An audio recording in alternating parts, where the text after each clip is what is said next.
Hello, Rob. Bet you didn't think you'd see me again.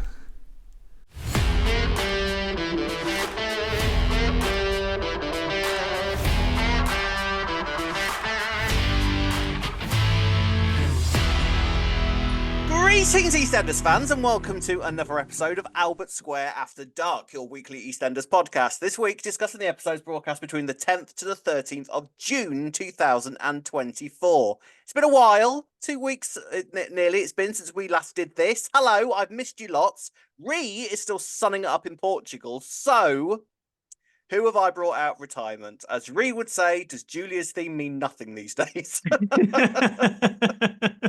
Ladies and gentlemen, it's Alex. Hello, Alex. How are you? Hello, Rob. Hello. Don't do the northern accent. Don't do a northern accent. I was about She'll to. be listening. She will be Hi, listening. Ree. Hi, Ree. Thanks for watching. Hello, everyone. Hello. All right, mate.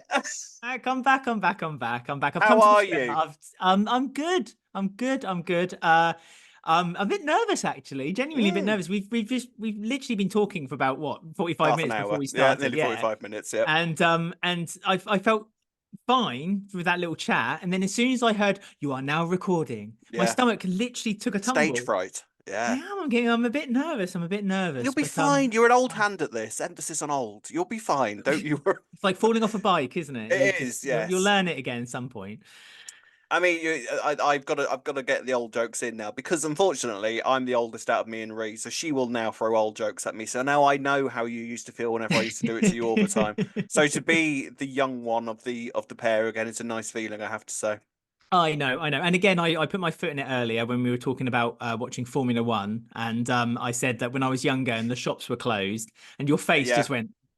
Shops used to close. Like, yes, shops used to close on a Sunday. Everyone, shops, yeah, in the UK, we had closed shops on a Sunday. What was a young lad to do on a Sunday? Oh, nothing. Just I was going to say, play and say with your ball in a cup. Play with my ball in a cup.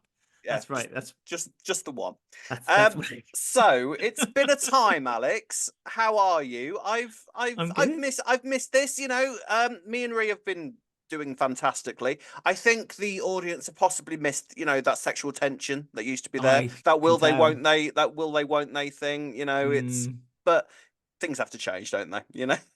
Rolex, we were called, weren't we, for a long time? Yes, Rolex was a thing, wasn't it? Yeah, that's it. That was us. Yes. And I'm the audience. I mean, they missed those days. I had to go to America and be arrested, eh? Yeah. Well, what I should say is there may be some people who have no idea who you are. Oh, yeah, that's a good point. Hello, everyone. So introduce yourself to the newbies. Hello, everyone. I'm Alex, and I'm a former presenter of a podcast which was similar to this one, but not quite. It was called Wolford Weekly, and we did it a long, long time ago. And I used to do it with Rob. It was powered by steam in those days. It was. We used to do it on a Sunday because the shops were closed, and we used to talk about EastEnders, and I had lots to talk about on the show, and it was lots of fun. I still do a podcast from time to time. We do plug. Go on, yes, I thought I'd quickly plug. Yeah. I do one with my partner Ben. Hang on a moment, I just noticed a little warning's just come up there. There we go. We don't want to get rid of that. We don't want to ruin that little background. Look at the effort he's made. I know. Piranha Pete there as well. Anyway, there's another podcast I do with my partner Ben, who again you may or may not know. If you don't know him, lucky you. And we talk about the traitors, and we talk about the traitors in the UK and in the US and in New Zealand and the Canadian series. Constantly, oh dear, it's gone. No, it's gone off. See, yeah. Screw that. That's that then. That was a nice idea. If you're not watching the podcast, you have no idea what we're talking about. We do that, and that's fun too. But other than that, I've got a lot to report. Although I do want to mention, I want to get it in there straight away, that I was right about something. Yes. And loads of people said to me that, stop talking claptrap, Alex. You're talking nonsense. I may have been one of them. Happen. Yeah, it's not going to happen. That's a silly story. That's stupid. That's as bad as you saying that Phil Mitchell's going to get a dementia storyline. That's just ridiculous. That's madness. Stop talking about it. For 5 years, while I was doing the EastEnders podcast, I said they could bring back Cindy Bill. No, everyone shouted, stop with these stupid ideas. I leave the podcast, And then what do the writers of EastEnders do? They bring her They back. spite me. They spite me, and they bring back Cindy Bill. Just to spite you personally. I mean, we will talk about Cindy when we're talking about her section of the storylines this week, because I am dying to know, since you left and retired, and I mean, you do basically what you do is you do a lot of lying down these days, don't you? Like now you've retired, you sort of My OnlyFans, yeah. only. What have you been thinking about the show since you left? Because since you left, we had the madness of the Six storyline, Cindy's comeback. There's been all, Lola's death. Everything has been sort of kicking off, and it seems to have been one of the best years. You decided to leave basically on a really, really, really good year for the show. I know I did. Yes, I must say the show is very, very strong. Again, I'm sorry to any Coronation Street fans, but comparatively, I think it's a remarkably better show. I think the content is been good, a good little balance. But I also think there should be a shout out of the way that for years we kept moaning about how ratings for EastEnders or all soaps were going down, and what was the solution to it. And I think the BBC or EastEnders production have struck the absolute spot-on balance. Yes. They release it in the morning on iPlayer, you can watch it in the evening. And I think that's the perfect, and I think that's drawn a new audience. And I genuinely believe that's drawn a new audience. I watch it in the morning now. I don't watch it in the evening. We remember we moaned when this was announced. Yes, you were furious. I do. I mean, I think we kind of said like it was a trial and let's see how it goes. And when they then did it, we were both like, actually, this kind of works nicely. But obviously for podcast benefit, but also for the benefit of the viewer. I think the balance is absolutely struck completely right. I don't know what ITV do, but obviously, again, that being advertising, they probably rely on a much more it being aired live. Yeah. So I think that in the case of EastEnders, the ratings are going up. There's a new audience interested in it. I have to say that the writing for young people in EastEnders is still very below par. I would say to that. Do you know what? But I would say to that, Alex, how would you know? Is my argument. Because I'm young, Rob. At heart, you're not. And everyone knows. Young at heart, I know, yeah, but maybe. even I feel cringe. You don't know. I don't. Yeah, I know what you mean. Do. But I know what you mean. But this, the scenes when Nugget and Denzel are Shirley Carter and the mysterious feather. When Nugget and Denzel are talking, I sometimes have no idea what they're talking about whatsoever. But I kind of buy that. I'm sorry, it's Nuggle from this moment onwards. That's new, Nuggle. Nugget, Dental, and Nuggle. That pairing, I think, like I get what they're going for with it, and I don't know whether that's accurate or not. So are we talking about the steroids storyline? Well, we'll talk about that later because we have okay, fine. Because I have a bugbear with that one as well. Okay, well we'll get to that. We will get to that. The only other thing I want to ask you just before we start is what did you make of the Six storyline? Did you get it right? What was your prediction and how it turned out?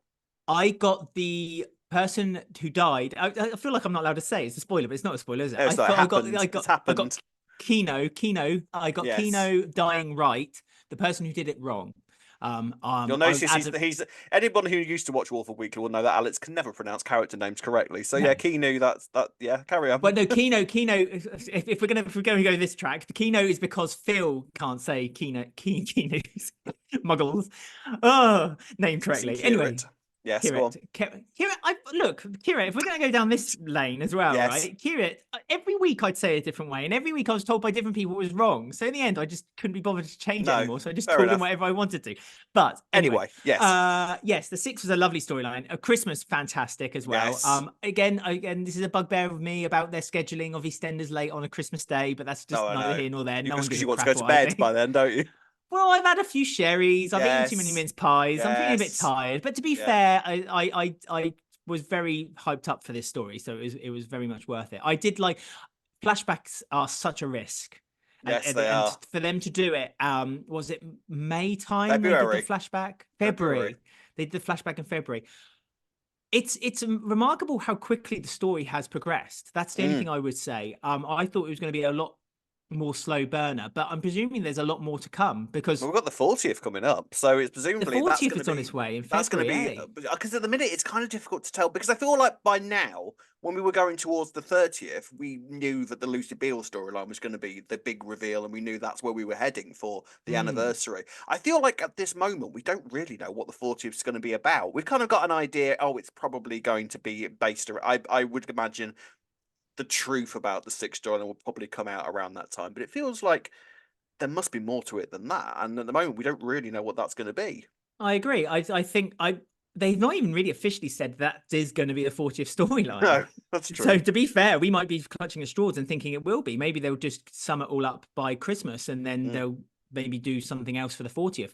Who knows? But I mean, there's also the Panasar drama, don't forget, which I'm calling the succession drama, where it feels like the Panasars, which were a very strong unit when Nish left, are now slowly crumbling apart again because everyone's desperately trying to get the empire for themselves. That's a great story as well, I must say. I'm really enjoying that. I love the Panasars. Yeah, I mean the Panasars are a strong unit anyway. And always have been, really, haven't they? Like we've always been big pushers of the Panasars. Panasar pushers. I'm a Panasar pusher, absolutely. And so I love the way that's going as well. I worry. I guess we're not talking about the Panasars because they weren't on this week, but I will quickly say that I do worry that that they're always bringing up in front of Vinny that Nish needs may need a transplant. Yes. And every time I'm just thinking, they're going to get Vinny to give the transplant, aren't they? Vinny's going to die. Vinny's going to die. They can't kill off another Panasar kid, you know? One's in prison, one's dead, one's sort of basically never going to... Ash's probably never is in Canada, they're never going to be seen again. So I feel like they need to be careful. They do need to be careful, but then it's not, you know, look at what's happened with the Taylors. Two of them are dying. I know.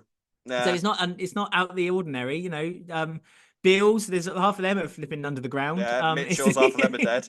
Yeah. I mean the Mitchells, and so you know, shenanigans always coming under. We'll talk about the Mitchells at the end of the podcast because some news was released about the Mitchells. Just before we start the main discussion of the episode, we will get there, we promise. You will remember, Alex, back in the day, we used to do a change the calendar every single month. Oh right, yes. Now those days are long behind us, Alex. We used to change the dot. We used to change the dot back in our day, didn't we? It used to be a dot cotton calendar that used to get changed every month. Those days are long gone. Okay, we changed the Peggy now. You changed the Peggy. You changed the Peggy. We've got Peggy. Put the Peggy up. Put the Peggy up the right way around for a start. Remade this calendar. Good job. What when you say made, did we upload some photos onto a website and then have it posted to her? No, she went to a woods. She sat the paper and made I feel like that's a brand that only is in your area. She made the paper herself. I see. She made the paper on the wood. Yes. Oh, I'm sorry. That was a long way to get to that joke. Anyway, right. So it's May. You missed me, didn't you? I have so missed you. May has gone and dusted. So that was May's picture. It's the 14th of June. I know. Have you not done it? No, because we weren't here last week. Oh, okay, I know. So this is June. Oh, Peggy with a water pistol. Peggy with a water pistol. That's a great picture, isn't it? Oh, I'm going to enjoy having that. Look at that face. Yeah, those were good days. I remember that episode well, actually. She's firing it at Yolandi at that moment, I seem to remember. Yes.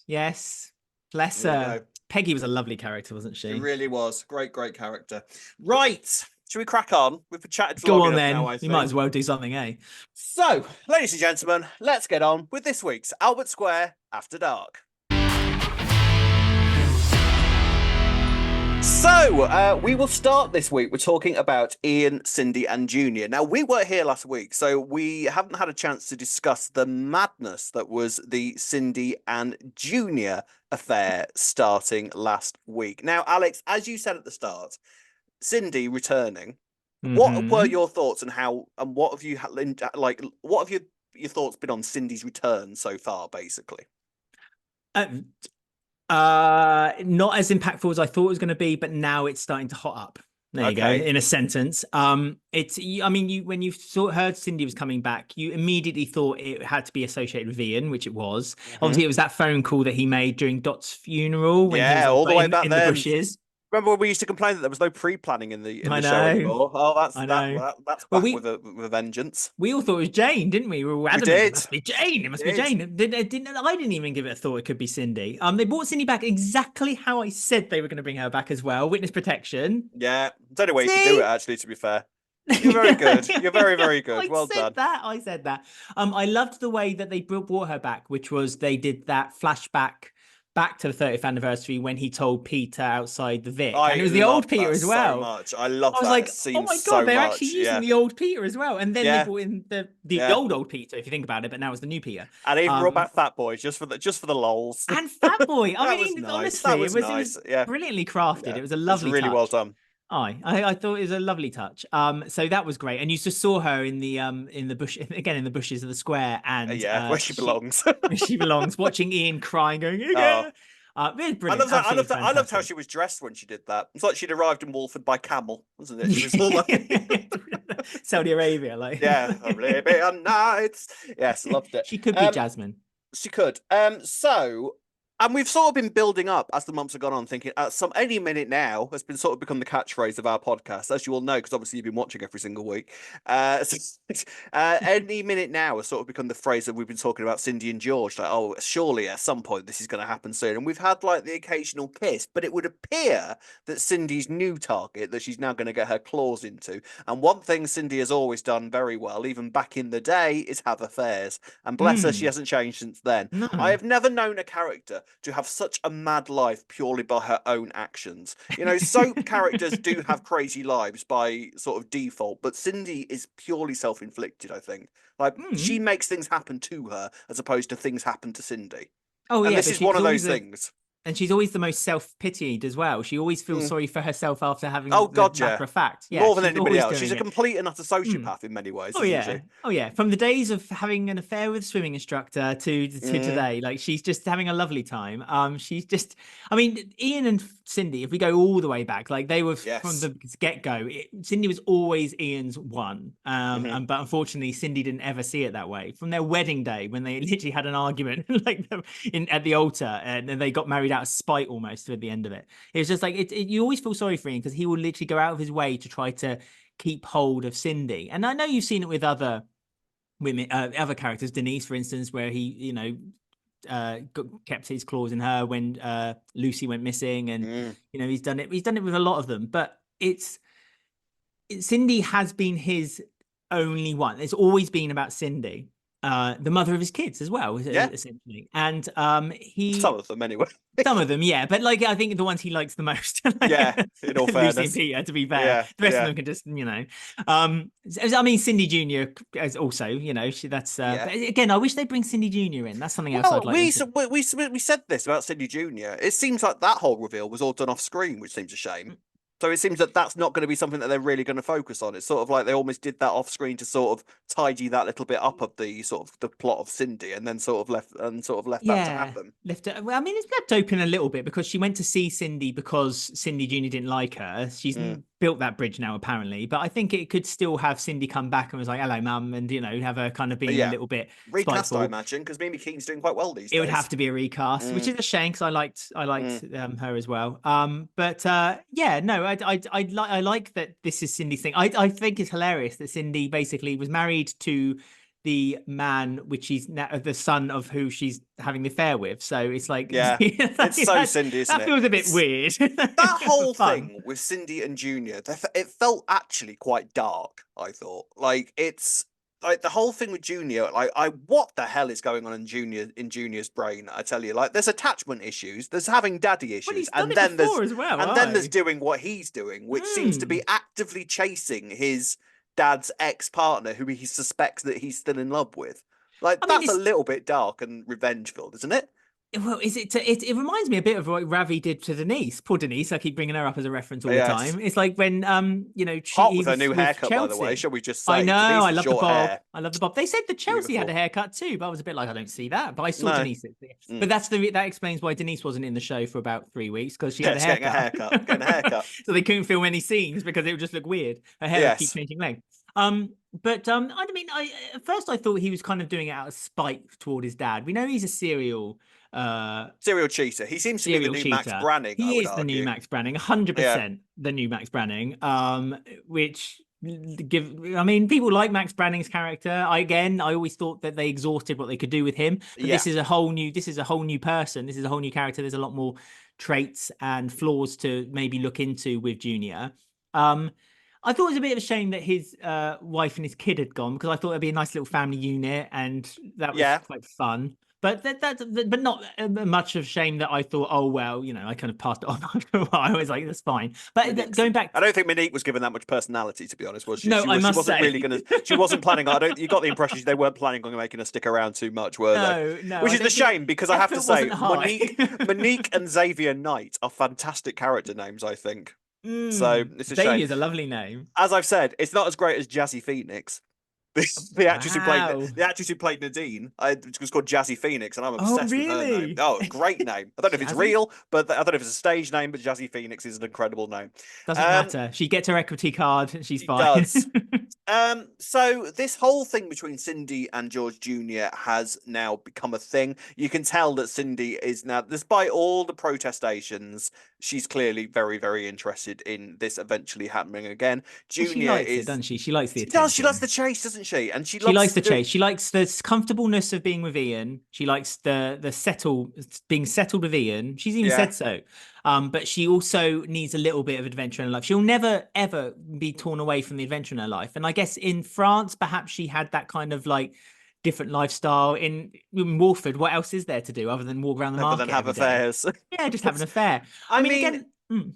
I feel like she has, like, the more dangerous the affair, the more excited that she gets by Yeah, it. Because she this likes it. is her ex's son and her daughter's half brother, whilst they're all living on the square together. Like, it couldn't get much more twisted than that.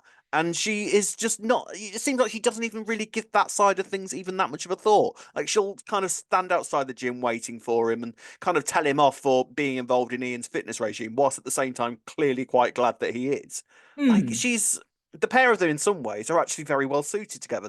They've got that level of twistness about them, Oh I'd yeah, say. they're both proper tricky tricksters between them, Mm, 100%. I love the naivety of the typical naivety of Ian as well. Like he's just forgiven her finding out that she kissed George. Kathy, good on Kathy. She sees through her. Sees through her. But it's the naivety of Ian. Like he just doesn't see what's actually playing in front of his face. And mm, then when it seems as though that Cindy, because I think another reason why Cindy does it is because I think she feels like she can get away with it. Like all she yeah. has to do is belittle Ian. Like when Ian found out that she kissed George, obviously at the same time there was the attack, and instead of feeling instead of like Ian kind of like being sympathized by I've forgotten their names now.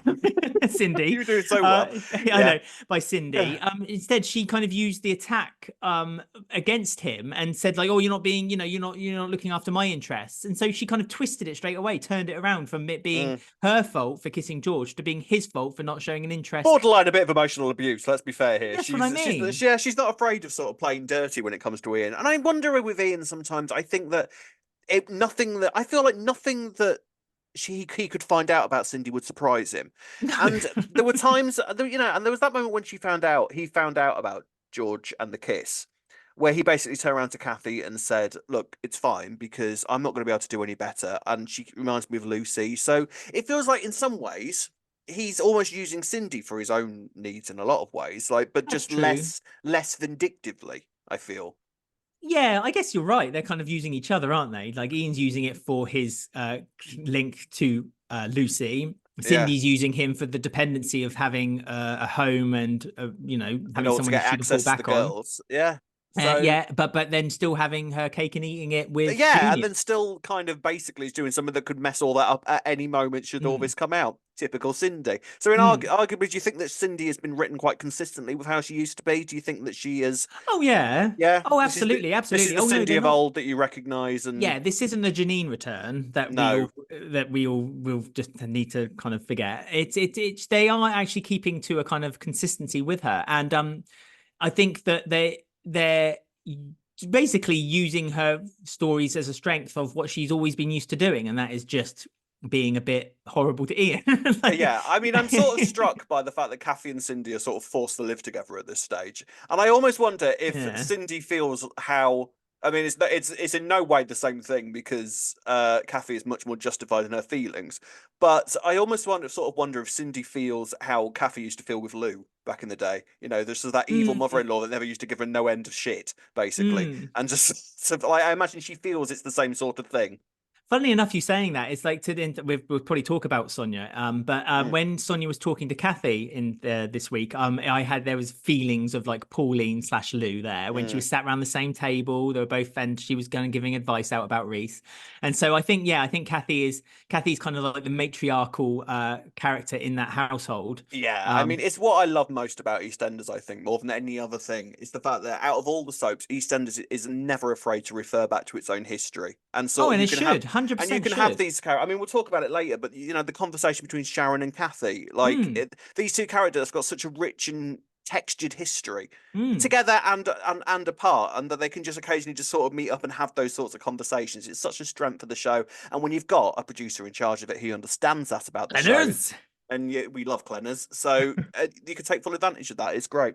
I think sorry, just talk about the history of the show. I think another thing that shows how good using the history of the show is like in the 30th anniversary, the Lucy's death on the hands of Bobby is still to this day, we're 9 years down the line, and it's still a story that they can come back to, throw back to, and use for storylines in the future. I have said, and I will fight it to my last dying breath, probably one of the greatest soap storylines of all time, because we're still talking about it nearly a decade later, and it's still affecting characters' decisions. It's still affecting storyline directions.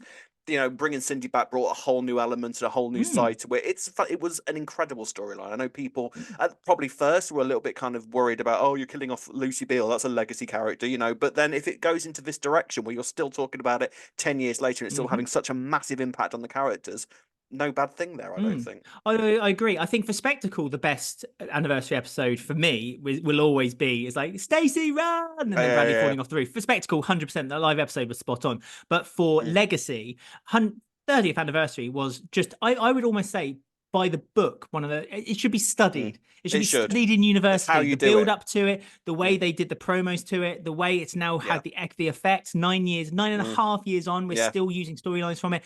And I know. We'd moan about it, but like the 35th anniversary, where everyone you liked that. You like the boat. I liked the episode, but look, has anything? Denny, nothing come of it other than a bench in the middle of the square. And Zach, we got Zach and Albie from it, but that was a sort of replacement. We feel like in terms of like it was sort of rectifying a mistake, wasn't it? Yeah, that's right. So that's why I'm kind of excited. That's why we were talking about like the 40th anniversary, whether it's going to be the 6th or not. If it is the 6th, you need to start talking about what's that going to do down the line? How's that going to affect things? Does this mean that the Panasars is more long term? You know, it's Sharon, for instance. You know, so it's interesting. I wonder if the 6 would be more of a spectacle or whether it would be more of a legacy anniversary. Neither's a bad thing. No. I'm not saying it's a bad thing if it was one or the other, but it's interesting to think that way. I think the 6th storyline I think was so good because it was literally just soaps are very, very kind of commonly doing issued storylines these days. I think it's a thing not so much EastEnders anymore. Not so much EastEnders anymore. Again, that's another good thing.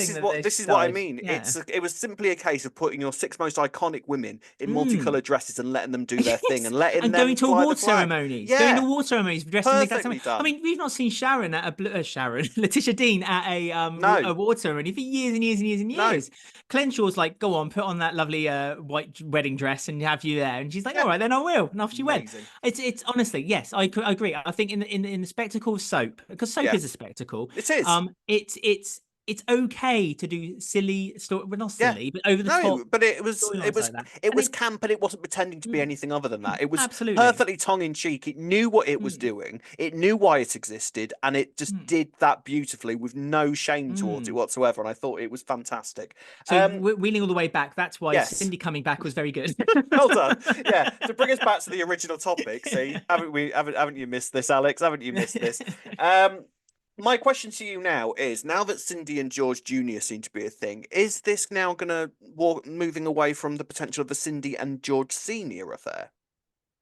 Oh, this is the thing. You Was see, this just a I mean, twist? Was this a twist that was just waiting to happen? And now Junior and Cindy are now the new George and Cindy. imagine if they did a thing where George she has an affair with George as well as George I Jr. wouldn't put it past her behind for a Ian's back. second. I wouldn't put it past her either. Again, it fits her character. Yeah, it does. I mean, I would 100% enjoy it.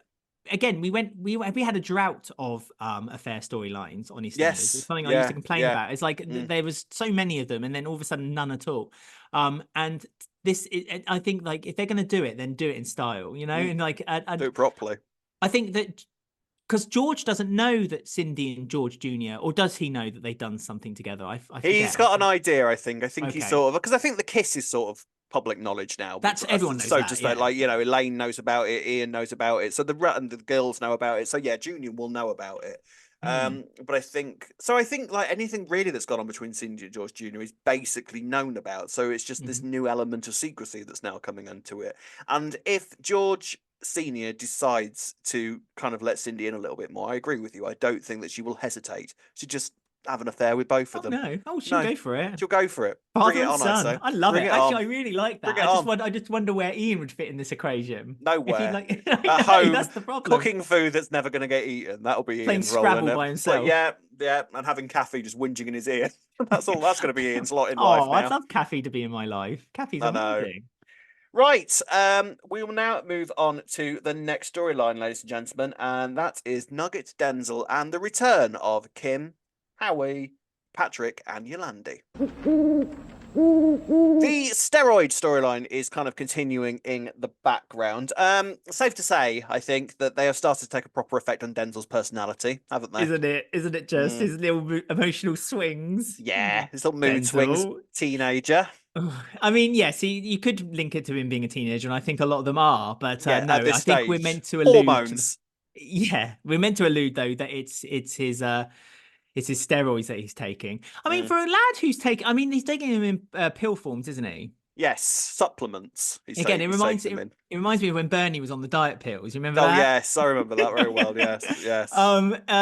So he's taking them as supplements. I don't know if he's just getting like conned. Maybe he's buying them off like TikTok or something like that. But bit like of placebo effect going on. Do you think? I think so, because like he's like building. Maybe it's a small thing. It's just the small things with me. The thing is that with that's the effect of steroids, though. Unfortunately, well, that's the problem. Poor Denzel, poor Nuggle. Yeah, poor Nuggle. That's what we'll start calling it, Nuggle. It's the thing is that like with the show's doing so well, and like there's so many stories that are so strong, it's like the little minor things that kind of like make my eye twitch a little bit. Okay. And it's like if he's been on them for like 3-4 months now. Like he first got caught out by Yolandi when Yolandi got that parcel, and he was like, yes. That was before he started even taking them, though, wasn't it? He was being an arsehole to Yolandi. That's right. He was getting a bit mardy. Surely, like he's in the gym all the time. He's like in his makeshift garage set, which reminds me of that film that film with Kevin Spacey when he's in the garage and he keeps American Beauty. Yes. At some point he's going to see Wolford Beauty. At some point he's going to see Nugget with flower petals falling onto him. He's like, or Lucy. Yeah. He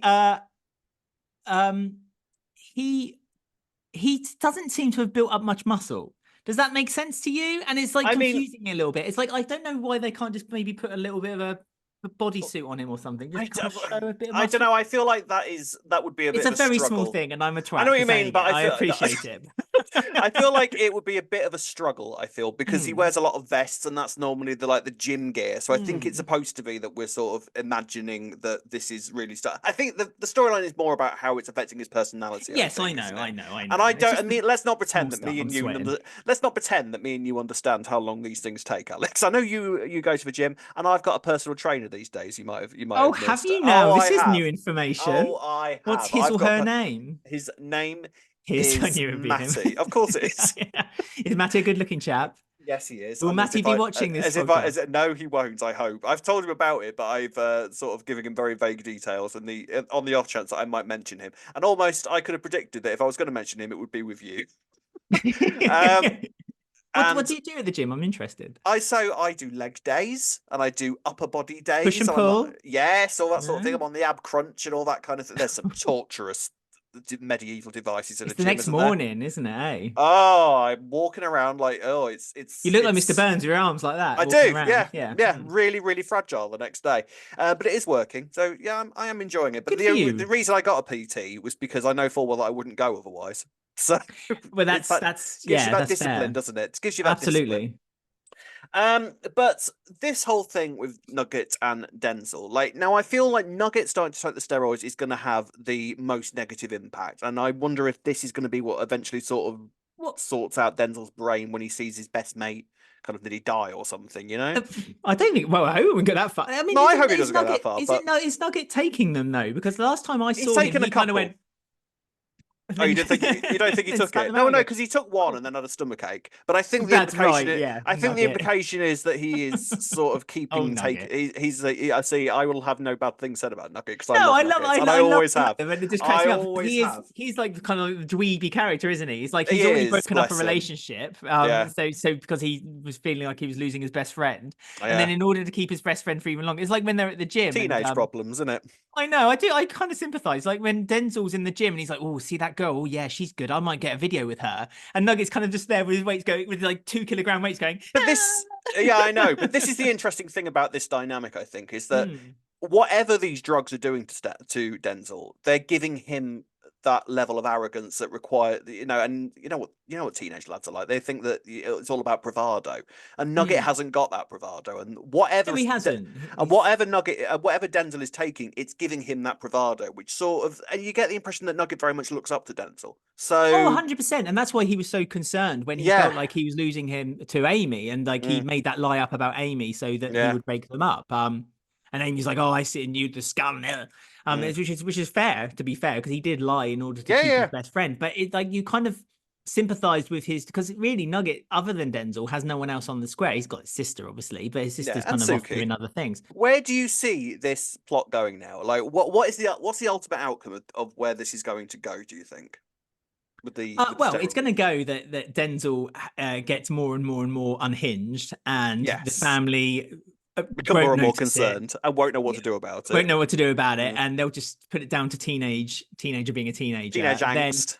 And then I think, because there's a lot of kind of like overhearing or seeing things from a distance in the recent EastEnders, and I feel Mm. like that you'll find like Nugget kind of there shaking with his bottle of pills like that, going, "Whoa," and Yeah, maybe I don't know. Kim will see or Harry will see, and they'll be like, "What are you doing?" And she'll be like, "Oh, Denzel did it." And then it'll it'll be that, domino from there. it'll Mm. domino from there. I mean, I do. It does. Denzel needs to kind of. I think they just need to do something a bit more for his physical fitness. I think you hear about him being at the gym all the time. I just feel like you need to see him almost do it to a point where he's almost at collapse. So he's like Right. Okay. I overly see. over the Yeah. top now. Yeah. So you Yeah. can really see that like these pills are kind of like The egging mental him on. effect it's having on him. Yeah, Because I agree. Yeah. I think it's not just because obviously this all started from when he got attacked, and they kind Mm. of by that 35-year-old teenager, and Yeah. that was mad, Yeah. and he felt inadequate, and so since Yes. then it's kind of damaged him a little bit. There's like triggered in his brain that he feels like he needs to show that he can be up with the other guys and be just Mm. as strong. And I feel like that still needs to be investigated too. And I think the Mm. trauma of that needs to just be discussed. And I'm sure it will be discussed once it's discovered why he's taking the Mm. steroid pills. But yeah, a discovery is inevitable. Yeah. I don't know. It feels like a summer storyline, so I feel like it'll be all summed up by about August time, ready for Okay. September to then ramp up the 6 or whatever they're planning for the Yeah, I anniversary. think so. My only other thing to ask you around this group of characters is the return of Yolandi, which I think most people are agreed has been a I bit love of has been a Yolandi. bit of a triumph, hasn't it? Like Oh Angela Winter yeah, showing what she can really do. I think everything that went and on it with gives her. Patrick a purpose. Yeah, I mean, did you enjoy the two-hander? Oh, I was about to say that was How a long were fantastic. we praying for a I know for two-hander? And the two-hander. Cleanse era has given us two so far. Mm. So he knows what those fans like, doesn't he? He knows what we want. He does. We had a little bit of a mention of the Clayton storyline this week, where it seems that Levi has disappeared and Pastor Clayton is Mm. now in charge of Jordan's baptism. What do you think has happened to Levi? Why has he suddenly disappeared, and what has Clayton done, basically? Well, Clayton's had form in this. If you remember Yes. when they did the, I don't want to call it a flashback because it's not It kind of, flashbacking. yeah, it kind of was kind of, yeah, yeah, Yeah, yeah. it's kind of like this Clayton's history. It was like Yeah. a CV being played out on screen. Not a good one either. No. He's got past with this. He's done it before where he's abused one of his clergy, and then they've gone and reported him, and then he's ended up being on the more positive side of it, and the person who reported him has either had to move away or do something different. I mean, Yolandi doesn't want to take it any further. Historically, we know that something like this is incredibly, rightly or wrongly, is incredibly difficult to prove. We went through the stats on the episode that it happened, and the stats are ridiculously difficult to sort of prove that anything's happened, especially with, and I say the word just in the loosest of terms here, but just sexual assault itself is difficult enough to prove. So you kind of feel that Yolandi's facing a bit of an uphill battle here. If Levi disappeared and like the one person that she kind of felt that she had on her side has sort of left now, she's sort of now just left basically about where she started, and now Patrick is suggesting the police, which she was battling against up to now. So you kind of wonder how much success is this gonna garner? It's been quite a while since the assault actually happened. So are we going to meet again some of these victims that we met in the flashbacks? That's not something unprecedented for them to do, is it? They bring a victim who's who Clayton's had abused before, and then they kind of discuss it. There's like a discussion between the victim and Yolandi.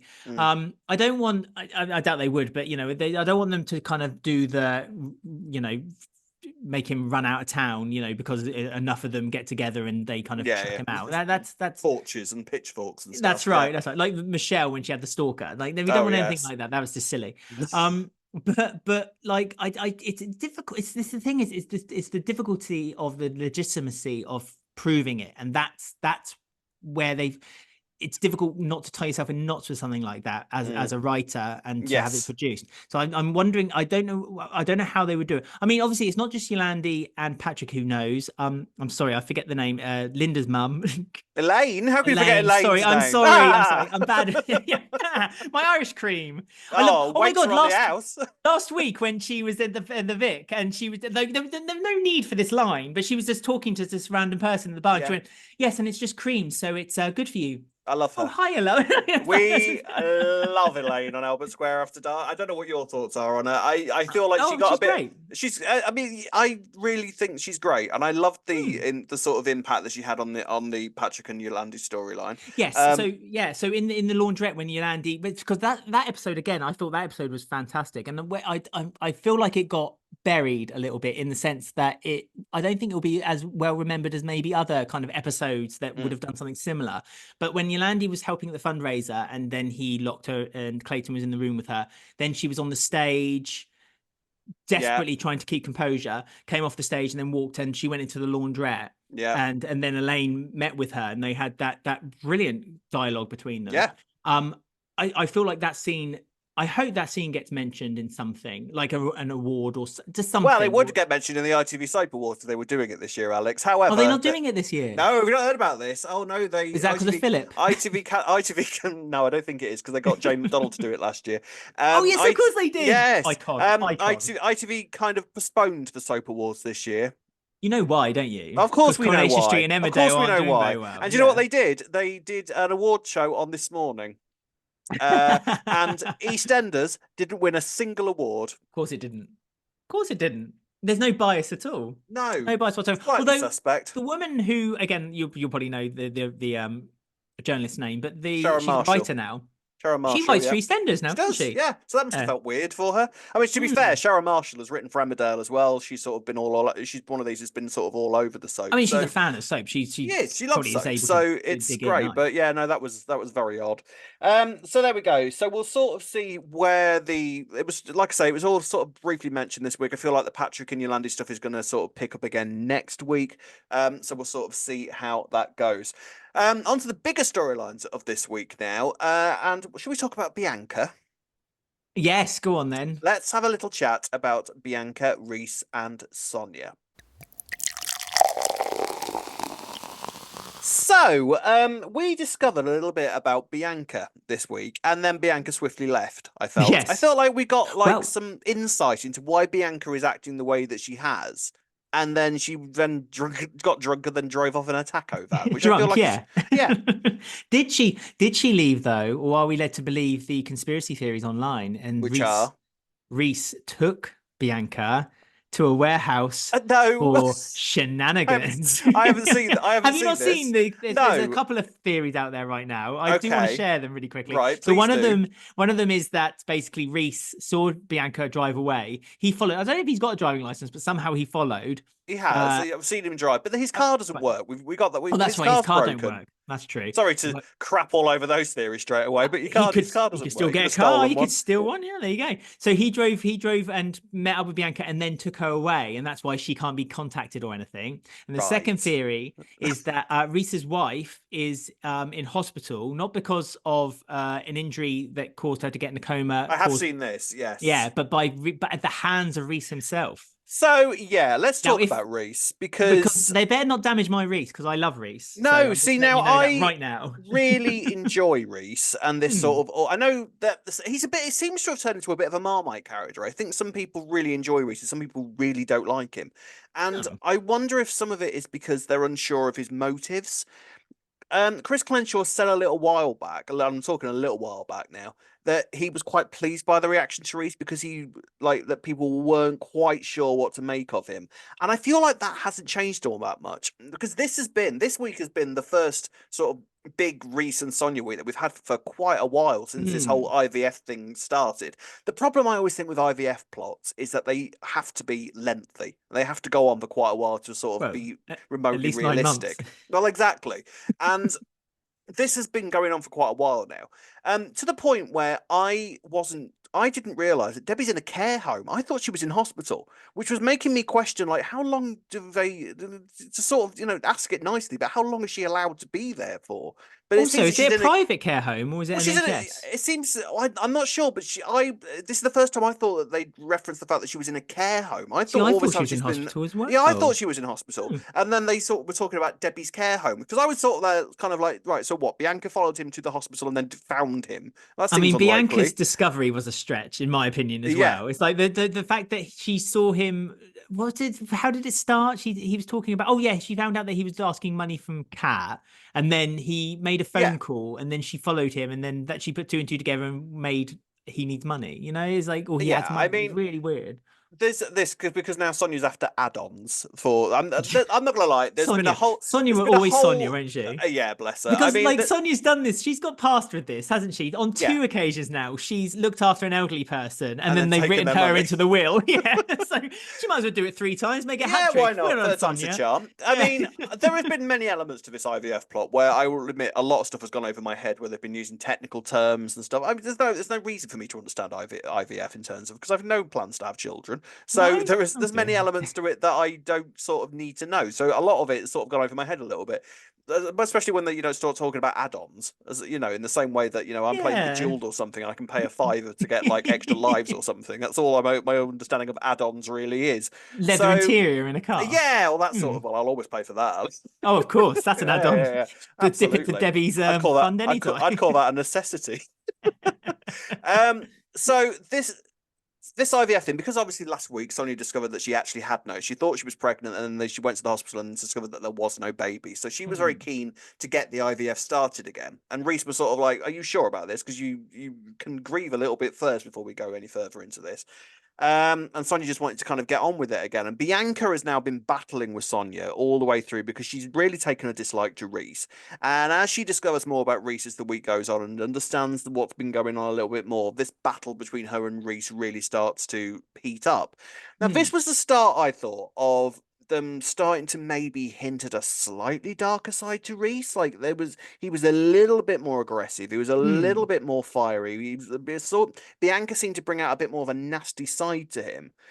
But I don't know whether that was just because he was arguing with Bianca, who, let's be honest with her, for all Oh, her she'd good wind anyone points, up. Hmm. she'd wind anybody up. She'd like Hmm. she could get the dark side out of a nun, could Bianca.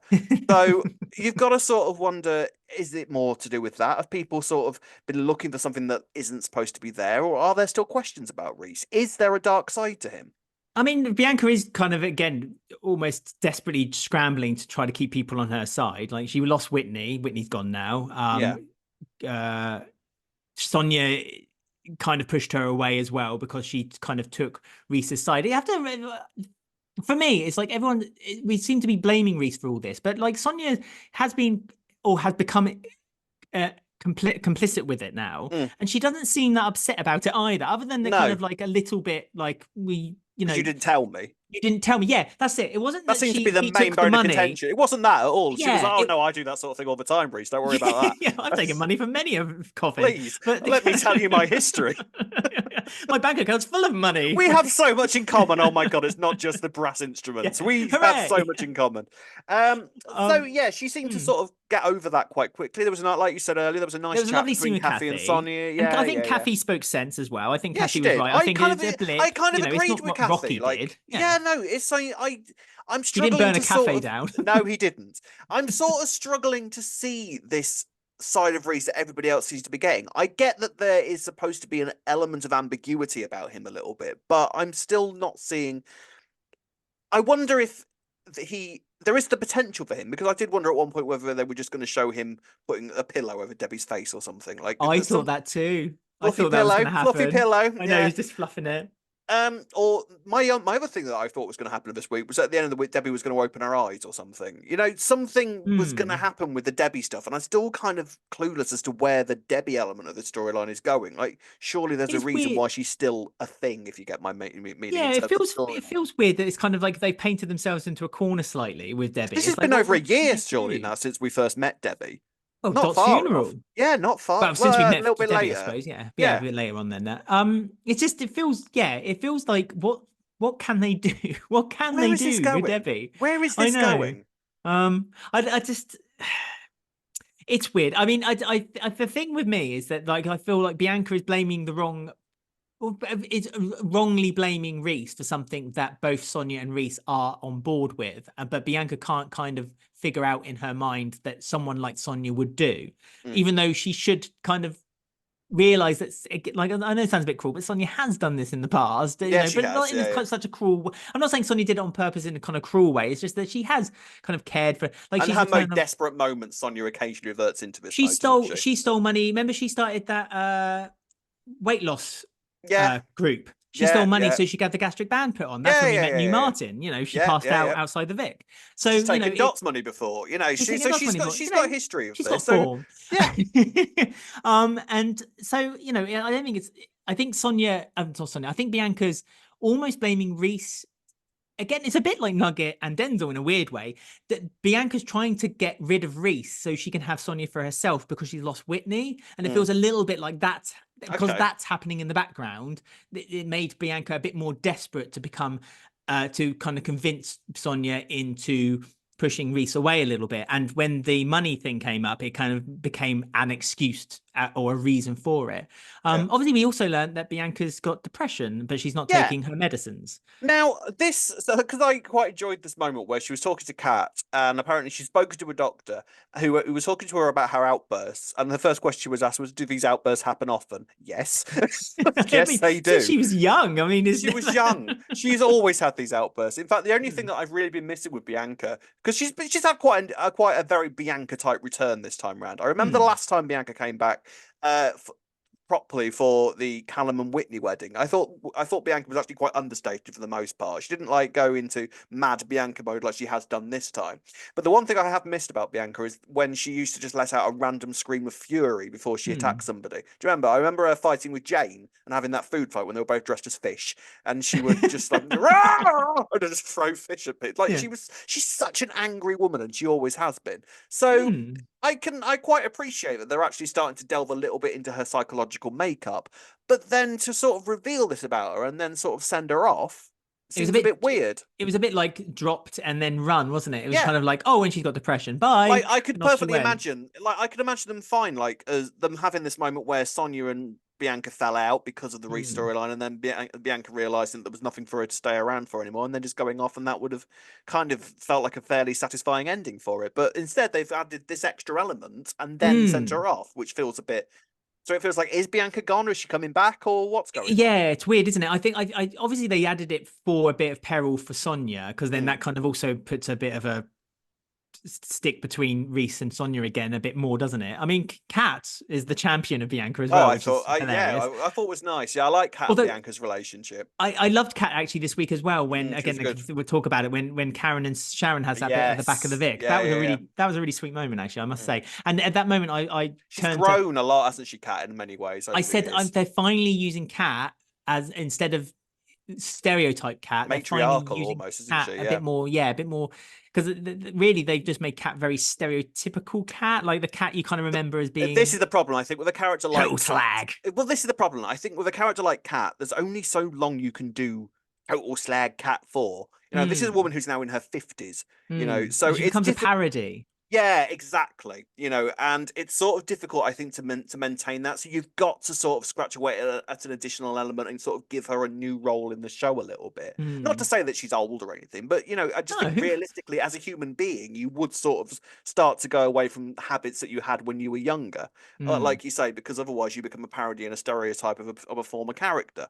So I think it's interesting now that she's sort of developed. Cat's more about friendship these days. Obviously, the Cat and Alfie thing will eventually sort of fall back. Just accept it. It's happened. You know, I agree. I feel like Cat has actually grown.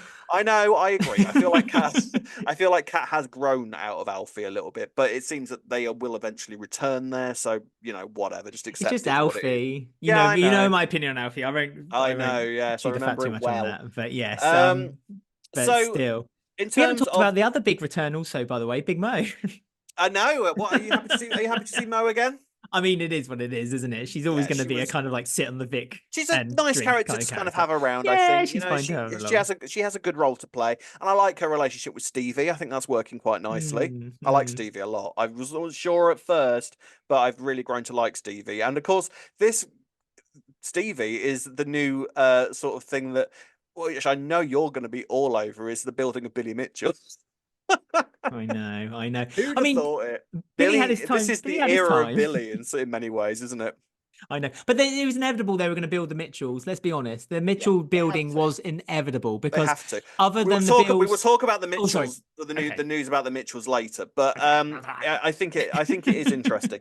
But I want to sort of just kind of sum this up and say, where do you where the hell does the Reiss story and Sonia story go from here, and when do we see Bianca again? Because that can't be the end of Bianca's little. Why would they put that in and then send her off? That doesn't make any sense. So what is going to happen, do you think? I mean, could it be just a Zoom call with Bianca? Because obviously Patsy Palmer's quite happy in America, isn't she? I think she's back in America now, so she's that's what I mean. So I don't think she's going to be coming back for any kind of long term. She might come back for maybe a couple more episodes. I felt like she slotted in really nicely back into the day-to-day running of the show. I really like when she was back at the cafe. I was like, oh, this is nice. This is Bianca back, and this felt it felt good. So I was sort of like, I would happily. At one point, I wouldn't have, because there were times when I was younger, and I think as I've gotten older, I've appreciated Bianca as a character more. But I remember when I was younger, I didn't like Bianca as a character. I wasn't a fan of Bianca at all. But now I've kind of gotten older. I've watched old episodes, like watched the old uploads that they're doing on iPlayer now, and sort of seen Bianca back in her prime, so to speak, you know, with the sort of Whitney and Tony storyline, and realised what a great character Bianca actually is.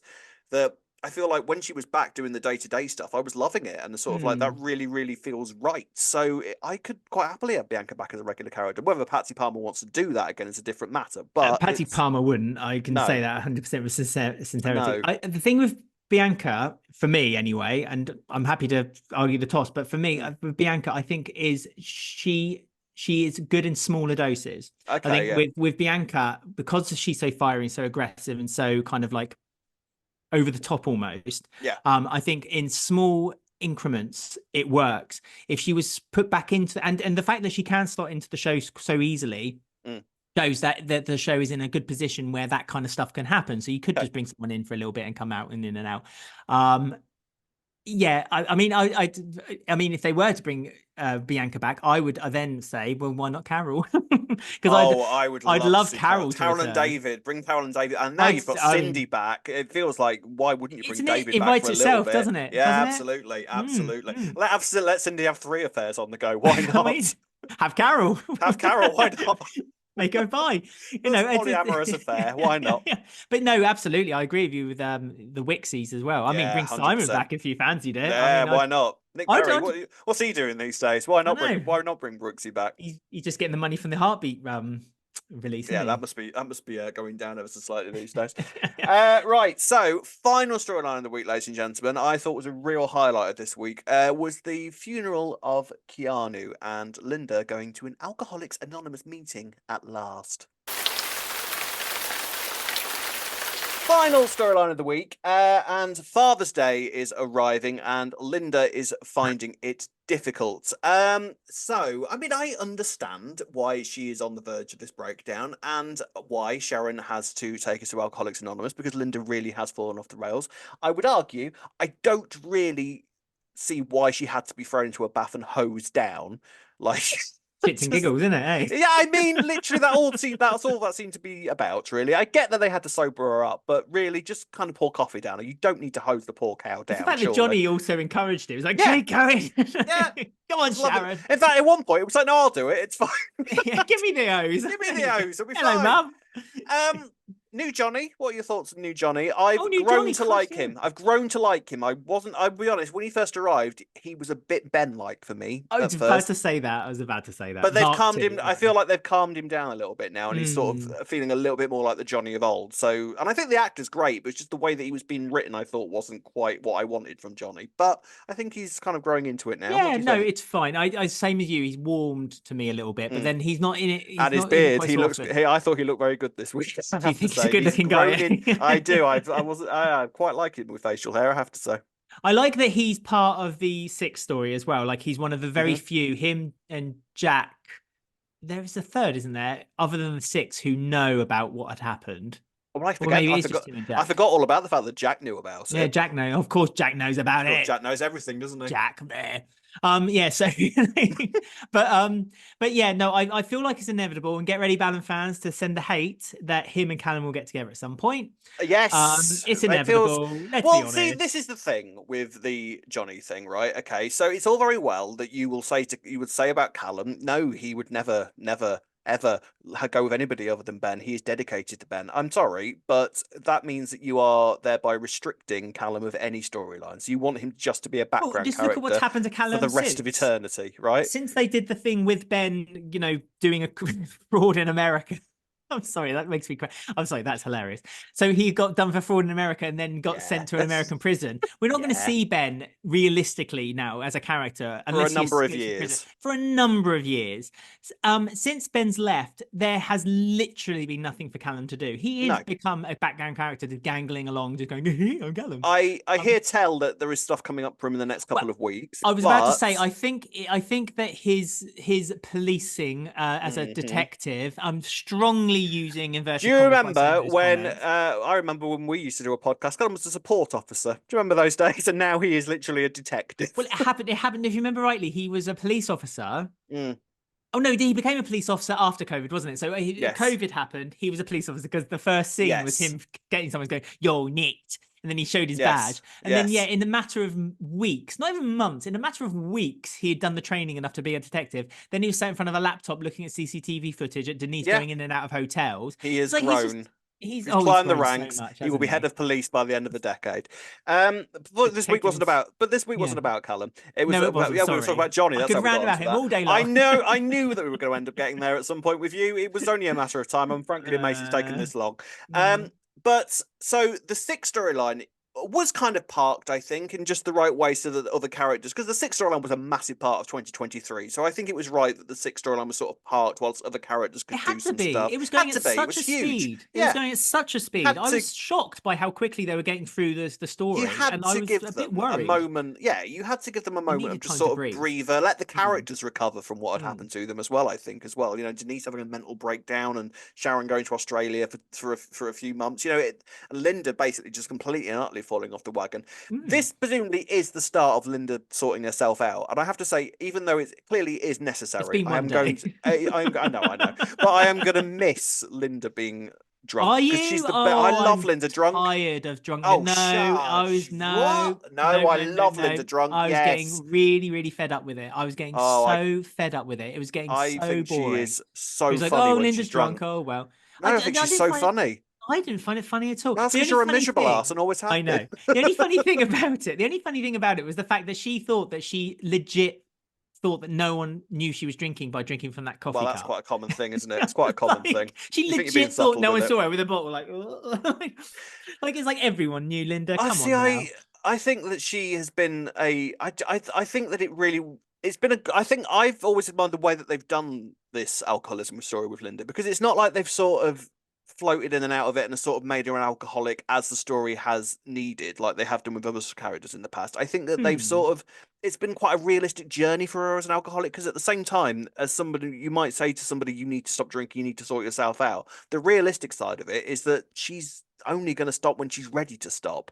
And even Yes. pinning her down in a bath and hosing her down isn't going to make her immediately want to go to an AA meeting, you know. So it's, Although Sharon's made her mission now, hasn't she? She failed with her own mother. well, I was going Although to ask you about this. I I was thought going to that was ask you about. unfair with Go her on. saying about Angie. Well, I like, was going to ask you about this. So the cafe, you are sort of the person I go to when I need to talk about classic EastEnders. So talk to me about the impact that Angie's alcoholism had on Sharon's life.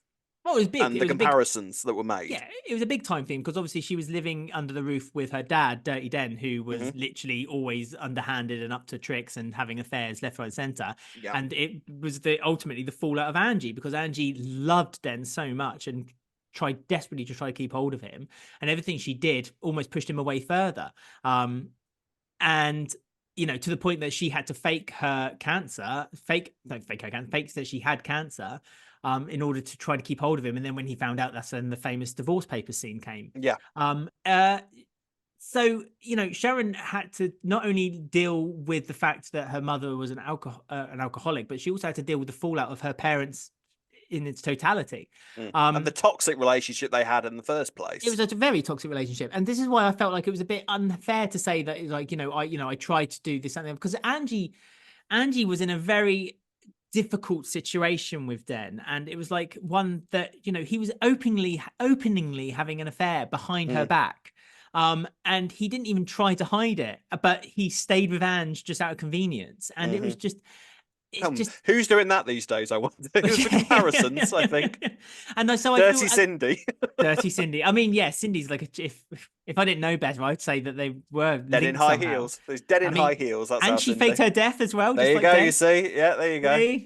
It all works out in the end. So I felt like a bit of a dirty was done on Angie with that one, but at the same time, I do get it. I feel like that, Sharon, although funny enough, despite Sharon seeing this in her family, like when she was younger, Sharon wouldn't touch alcohol. Now she can't get it off the bottle. Room temperature Pinot out the cupboard is our Sharon when things are difficult. When she was trying to explain that Keanu was like dead, daddy's dead. She was like, you could just smell the alcohol coming from her breath. But she'd had to calm her nerves beforehand. I have to say, I thought Albie was really good this week. I thought, Albie, that poor child. How do they make child actors like not believe what they're seeing? Because like, you can imagine when he gets home, it's like, so is Daddy dead, Mum? And Mum's like, no, it's acting, Albie. No, it's obviously. I know, because they give these kids quite intense scenes to do, and I thought that was quite a lot for a kid of his age to do, and I thought the kid handled it really well. I really felt for him. I thought that was, and I loved the thing where they sort of established that parallel between Sharon giving him a cuddly toy and the cuddly toy being given back. I thought that was a really nice moment, which sort of totally encaptures that childlike logic. I thought that was really nicely done. And I actually thought Sharon as a character was great this week. There was sorts of lots of different elements for Sharon that I really enjoyed. But you're shaking. Oh, yeah, I thought you were going to disagree with me there. No, I love Sharon. I thought she had a really, really good week. But I agree with you. I know, always. But I agree with you. But I feel like it's very apparent that Sharon has such a history with alcoholics as well, because obviously she was with Phil for years. So she's got experience. She's got experience how to deal with them. Sharon is the very definition of a functioning alcoholic. Let's be honest. She somehow finds somehow she hasn't gone over the. She hasn't quite stepped over the mark of being an alcoholic herself. She can just drink to that top up where she's just her normal Sharon, and then stops herself. Yeah, painkillers, different kettle of fish altogether. But alcohol, she's fine. I mean, don't put her near a painkiller because she'll just be addicted. She's got that really sexy, gravelly voice. She's always kind of walking around going, "Come on, let's go to the AA meeting." And Linda's there, right on board. But so I think Sharon can kind of sympathise. Obviously, in the back of Sharon's mind, she still blames Linda for the death of Keanu. Well, this is the thing. I think that this is going to be something that is really going to have to be studied with these two, and I think something that will this is doubtlessly going to really affect their relationship going forwards, because as supportive as Sharon is being, there is still that spectre in the room that Linda killed Keanu. Hmm. And I can't, there's a lot of what Sharon's actions this week, like I couldn't help but just really admire the strength of her. Because for a start, she was dealing with Linda, who was responsible for Keanu's death. Now, disregarding the moments that led up to Keanu's death as to why it happened, it wasn't like a cold-blooded thing. It was Linda trying to save Well, Sharon's life she was herself. But defending she Sharon with a was, meat exactly. thermometer. Yes, but so she's got to deal with that. As well as that, she had to go through the whole funeral process, knowing basically the funeral of a guy that she helped bury. So she had Under the so cafe. much. Yeah, of course. She had so much going on in her head, I think, this week, with so many different additional elements from different directions coming at her. And I thought, for the most part, she dealt with it incredibly well. Like, because how 100%. do you do this week? How does any normal human being deal with the events that she's kind of forced to face this week? Like, it's crazy. I know she had a lot stacked up on her. I mean, Linda did too, but Linda Mm. dealt with it without basically drinking But oh yeah, alcoholism. but didn't in the end. I thought that Linda is. Well, I know it's only One been one day, day as you say. I know, but like she says, it's one day at a she'll time be with this sort of back. thing. Oh, I she'll be think there so. shaking with her I cup. think so. But where was Phil as well? Phil's meant to be her blooming sponsor. I know. I think you'd give up on Phil being your sponsor at some point, because if Phil's your sponsor, you've fallen down. I You've must fallen down say, a rabbit I am hole. shocked to my core that they Shooketh, haven't shooketh. that they haven't involved Phil in one way or another yet. Like Give it Phil's always time. involved in something. Exactly. I am Give it shocked. time. The only way he's kind of touching the subject a little bit is obviously he now has discovered that he is the Mm. dad of Albie. But apart from I that, think he will be the next to discover the truth. So Karen has returned this week. As Ree would yes. say, does Julia's theme mean nothing? But I get that Karen needed to come back for this. I thought they Oh, sort of 100%. Keegan the came back whole too. He went to the funeral. apparently Did you what hear that passing line? He had to I would catch the flight back from the funeral. now again, I appreciate them trying, because but at the same time it's just sort of like they could have just not bothered saying that, because it took me a Well, good I don't 5 minutes know. to wonder why Sonia said that. I was kind of I like, would what are you on about? I And then strongly sort of believe that they should have had as many of the family as they could. They yes. wrote out Bailey and And Mitch Mitch and because, Shafferman Riley, they weren't there either, well, because none of them yeah, could face it. And Bailey is currently under lock and key because Mitch didn't let her leave the house, yeah, apparently. he's worried about Bailey. Yeah, so Yeah, I that was mean, kind I of written understand off. that. I can kind of see why. I see. No matter what you might think of any character, as soon as you get to a stage where they've now lost two of their children, I feel like there has to be some uncontrollable sympathy towards that character, and that's kind of where I'm at with Karen at the moment, Hmm. because the poor cow Well, Kat buried. sympathized with her, Yeah, didn't and I she? understand that completely. I thought that Karen this week actually was very good. I thought that her return was necessary, and I felt Hmm. like she had to have those final scenes with Sharon. I thought the way that they had that scene where everybody sort of turned out, or I say everybody, all the extras, all sort of turned out in the square. Shrimpy Shrimpy took off took his his hat. hat. Shrimpy took his hat off. I thought that was a really nice moment, and sort of kind of put a nice sort of ribbon on Karen's time on the square, and sort of made her feel like she was being Hmm. supported for the funeral.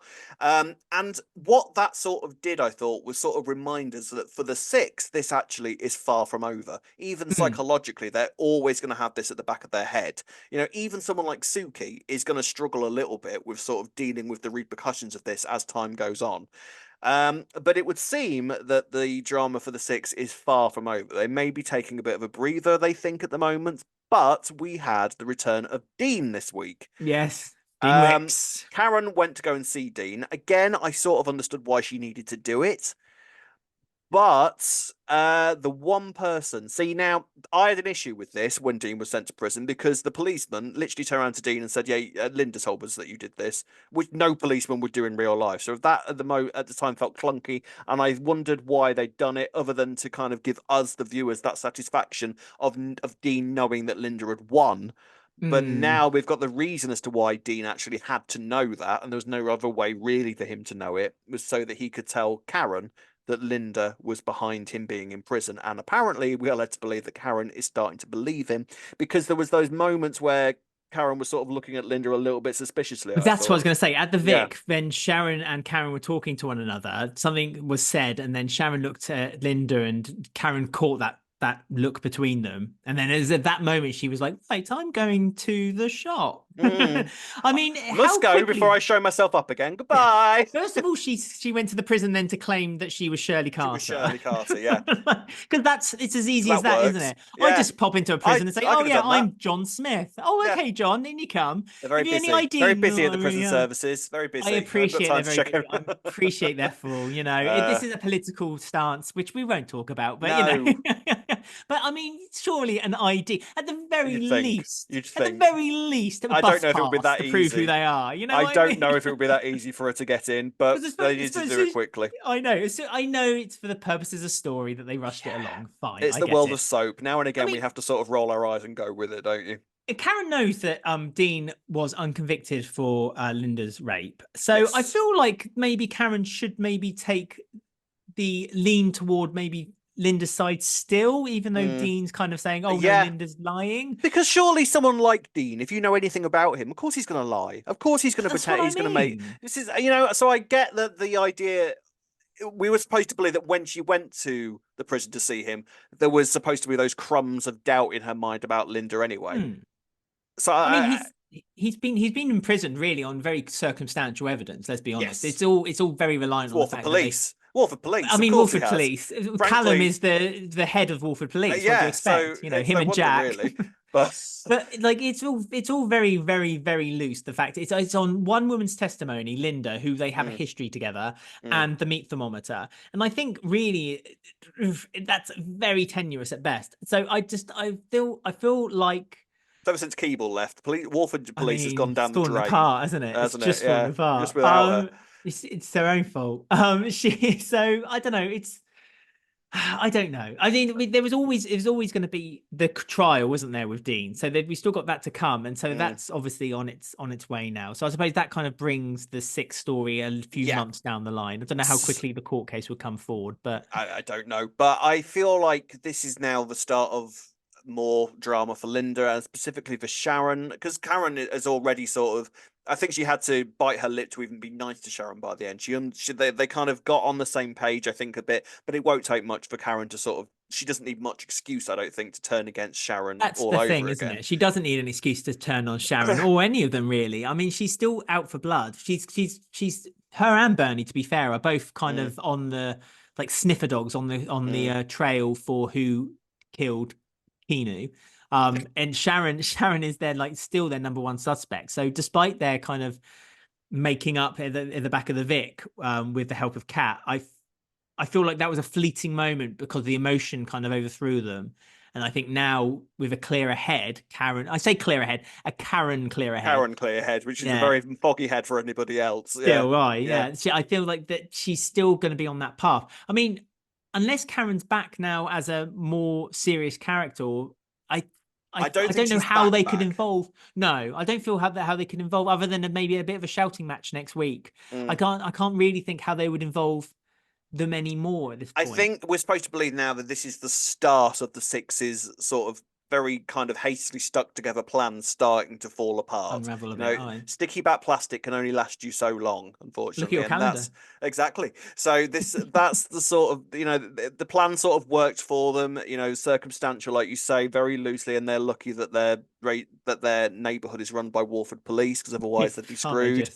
But I feel like this is going to be the start, I think, of this starting to crumble a little bit. So watch this space. But I'm glad that the Six is starting slowly to come back. Good that they had this break, but I think it's now going to slowly start to go in that direction again. So I am looking forward to it. And I have to say, I thought the episode at the end of the week was really, really strong with the performances. Again, we've spoken about this before. Brian Kirkwood's episodes are always a real treat. He seems to get it in terms of scripting. Scripting made very unwise decisions as a producer, I would argue. We'll never forgive him for Pat, but script wise, I can't fault him. I think he writes some really, really good scripts, and he gets the characters very well. So Alex, the final thing that we do, and as you know, because you've watched so many episodes since you've left, we do a gold star. Who would your gold star be going to this week? Your character of the week? Who has impressed you the most out of the show this week? Well, let me have a think. My favorite, I have to say, and settle in, everybody. This might be a little bit of bias as well, but I think the character is strong and has so much going for it, and I like the fact, actually, you mentioning it, that they are a bit Marmite with people, and that's Reiss. I think Reiss is a good You're going to give character. Reiss. All right, cool. So Reiss gets your gold star. I enjoyed Reese's scenes this week. I enjoyed that little bit of aggression toward Bianca. I like that he did it like almost like a dog baiting. He's like, he's like just kind of, he was almost encouraging it with Bianca. And I do like the relationship between him and Sonia. And I am looking forward to seeing what's going to happen with poor Debbie and what's going to happen with the extras on the with the fraternity. The add-ons, yes. Fair enough. So you're going to rate. I'm going to give mine to Sharon. I think Sharon had a really I think she had a really strong week. I thought there were some great performances in that in those scenes this week. So Reiss and Sharon for the gold stars this week.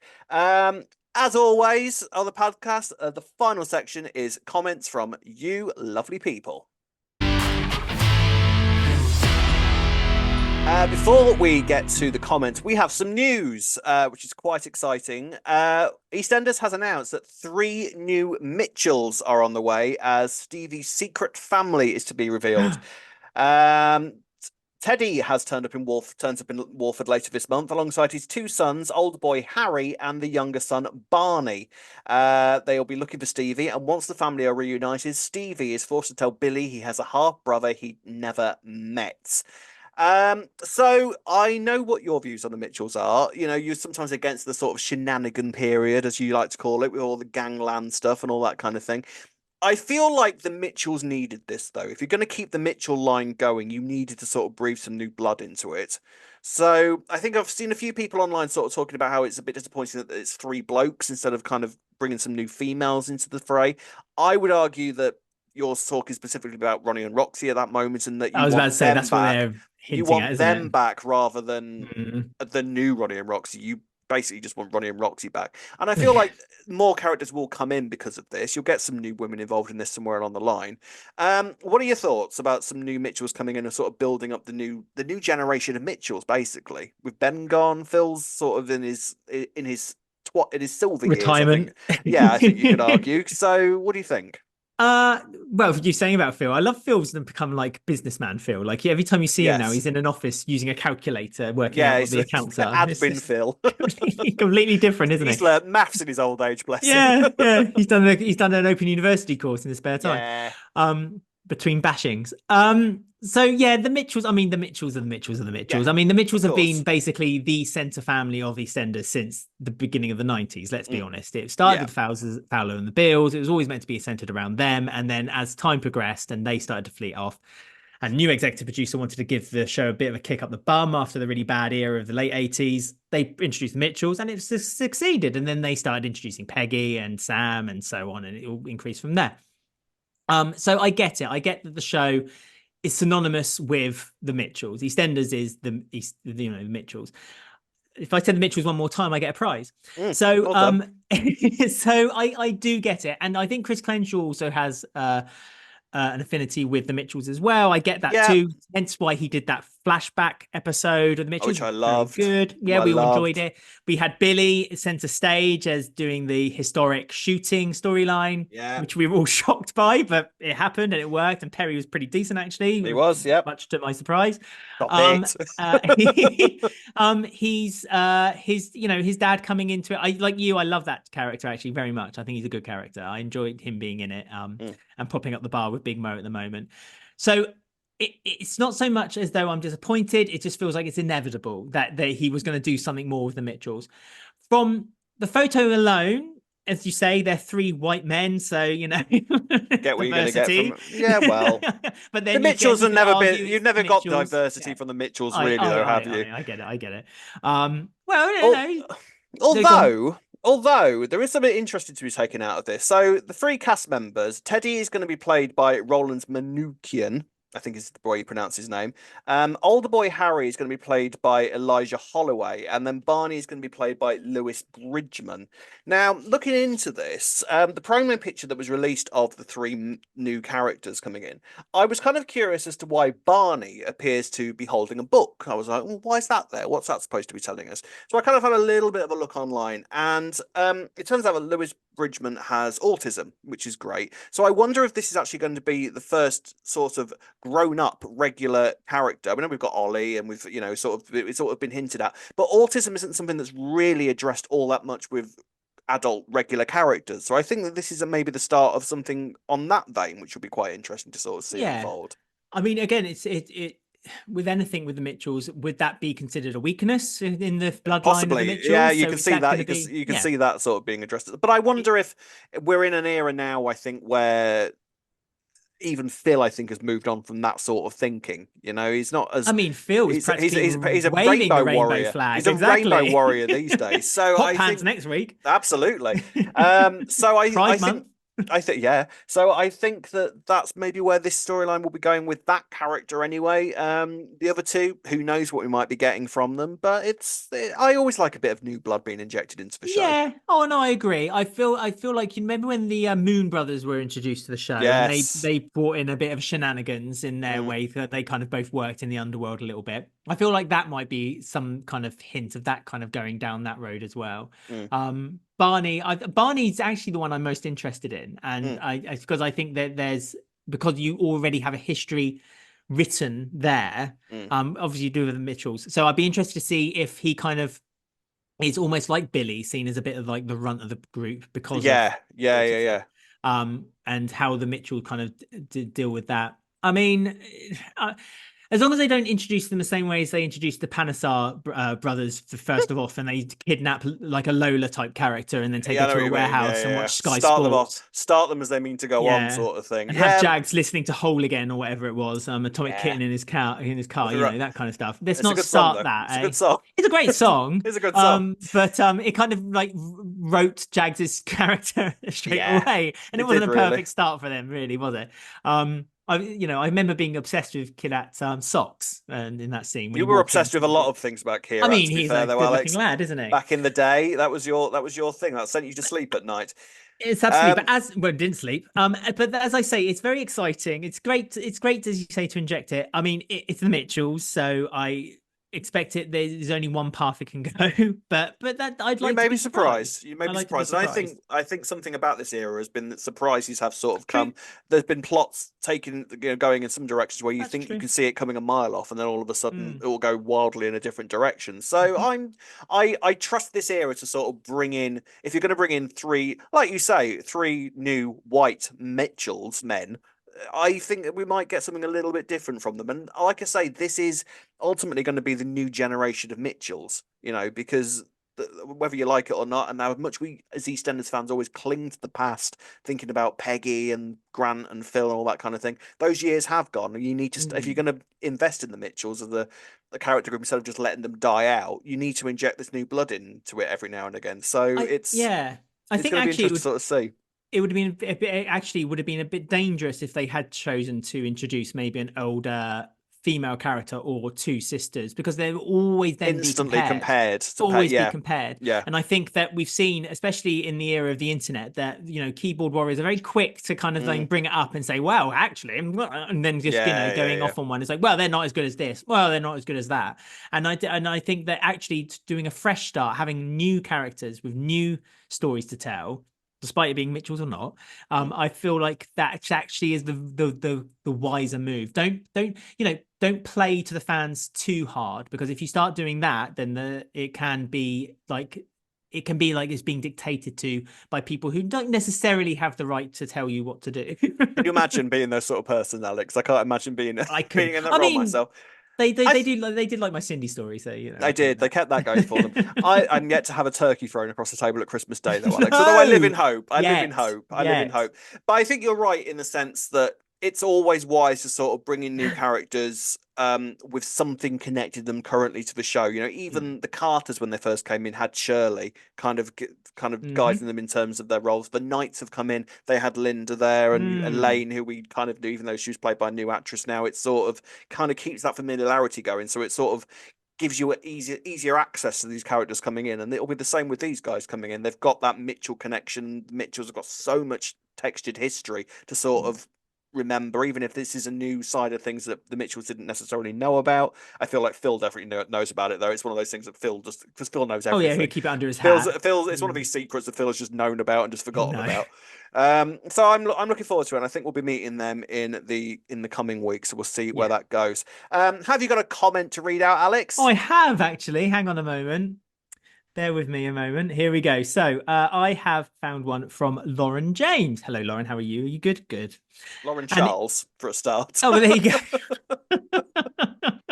They wrote, the scene with Sharon and Karen going for it and then crying and sharing the moment of grief together was incredible. I am nervous to see what happens next with the Six and Dean. I had been hoping they had completely gotten away with it, but I'm starting to think that ultimately the truth will get out. Finally got a comment from Becky L. Pickering, who says about the last episode of the week, I really enjoyed the episode, but I'm finding it a bit odd that people have forgotten that, as far as they know, Keanu held 6 women at knife point and tried to kill Nish. People wondering why Denise is acting odd on the day of the funeral when, as far as they know, it's the funeral for a man who held her at knife point and made her lie to the police. Same with Linda being uncomfortable with hosting the wake. I mean, yeah. I think it's one of these things, actually, with the six, where they're maybe overcompensating slightly, which may be why they end up ultimately falling flat on their face, which is why they're maybe starting to trigger a little bit of suspicion in the likes of Karen, who is kind of like, well, why are you so kind of scared? Or why are you so defensive? Or why are you looking a little bit scared and confused at the moment? So this is, I mean, poor Suki can't do all this on her own, can she? Suki would have been fine if this had just been her own plot, but she can't control the other women's emotions, unfortunately. As amazing she's got a lot on her plate, hasn't she? She's got Eve. Yes. She's got trying to convince Nish to give her all the businesses. She's got the murder. You know, she's a busy woman. She's got to look after the mini mart. And she broke her leg in a mosh pit. There's only so much one woman can do. I have to say that those women aren't being very good either. Like with betrayal, because if the police, like, and I'm surprised the police didn't do this when they arrested Sharon, if they looked back in their text messaging trail, like, they didn't use an encrypted text message service, they just used normal, like, iMessage or whatever, anything like that. Like, they could see that these little private conversations, meet in 5 minutes, meet at the Vic in 5 minutes, we'll talk about the murder in 5 minutes. it's like come on, ladies, they weren't careful, were they? They weren't careful. So, we come to the end of the podcast. Alex, thank you so much for stepping in. Have you enjoyed it? Yeah, I have actually. Time's flown. Hasn't it just? Coming out of retirement, you can go back to lying down now. Thank you. Can I draw my pension plus? You can.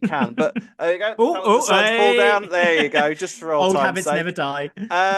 But thank you very much, and please do come back anytime you feel like you've had my quota now. That's it for the year now. I'm like an Audible credit. You get me one a year.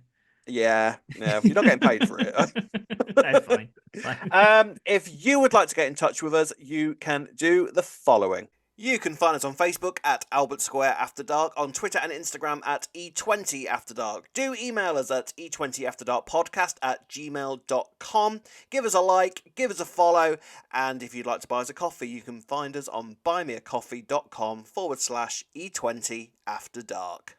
There we go then. So thank you very much indeed for watching. Thank you very much for listening. Ree will be back next week with Tales of Portugal. So I hope she brought me something. That's all I can say. Oof, I hope she brought me something. I hope she brought me a stick of rock.